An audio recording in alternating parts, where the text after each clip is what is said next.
जो प्रश्न संख्या 10 है, क्या रैखिक समीकरण युग्म 4x माइनस 5y माइनस 12 बराबर 0 और 10y प्लस 20x बराबर 8x संगत है कि असंगत। तो बच्चों इसमें करना क्या है, तो बच्चों सबसे पहले हम दिए हुए समीकरण को नोट कर लेंगे और मानक रूप में व्यवस्थित कर लेंगे बच्चों। तो ये हो जाएगा पहला समीकरण। इसी प्रकार से हम इस समीकरण को डायरेक्ट लिख रहे हैं, जरा समझिएगा।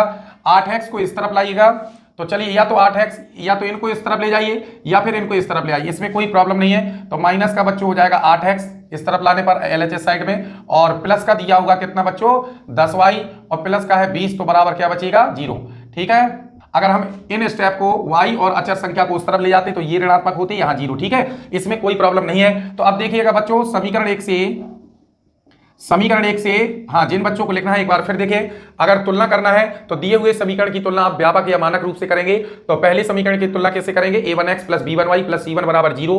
ठीक है, इससे करेंगे तो आपको a1 b1 c1, तो समीकरण एक से क्या मिलेगा, a1 बराबर हो जाएगा कितना 4 और b1 बराबर कितना हो जाएगा यहाँ पर -5 और c1 बराबर हो जाएगा कितना -12। अब हम देखेंगे समीकरण 2 से। तो समीकरण 2 की तुलना जिन बच्चों को लिखना लिख सकते हैं कि समीकरण 2 की तुलना a2x plus b2y plus c2 बराबर 0 से करने पर, तो बच्चों यहां से मिलेगा a2 बराबर कितना -8 और b2 बराबर हो जाएगा कितना 10 और c2 बराबर हो जाएगा कितना 20।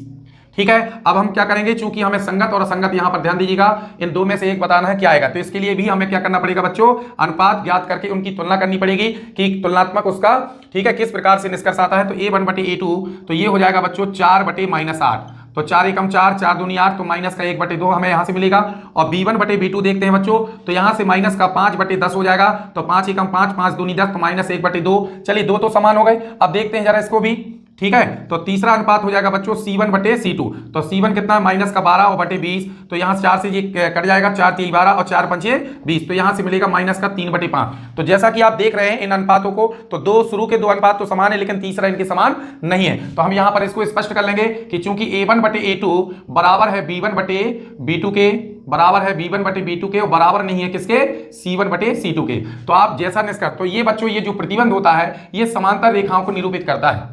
ठीक है, तो ये समांतर रेखाओं के निरूपण का ये प्रतिबंध है, फार्मूला है, ठीक है, विधि है। तो आप समझ जाइए, जब रेखा समांतर होती है तो ऐसी स्थिति में कोई हल नहीं देती, अर्थात ऐसी स्थिति में समीकरण युग्म के कोई हल नहीं, और जहां कोई हल नहीं होते हैं तो वहां पर समीकरण युग्म क्या होते हैं बच्चों, असंगत। तो यहां पर अपन को सीधे लिख देना है समझ करके कि अतः समीकरण युग्म असंगत है, समीकरण युग्म असंगत है। तो इतना इसका आंसर हो जाएगा।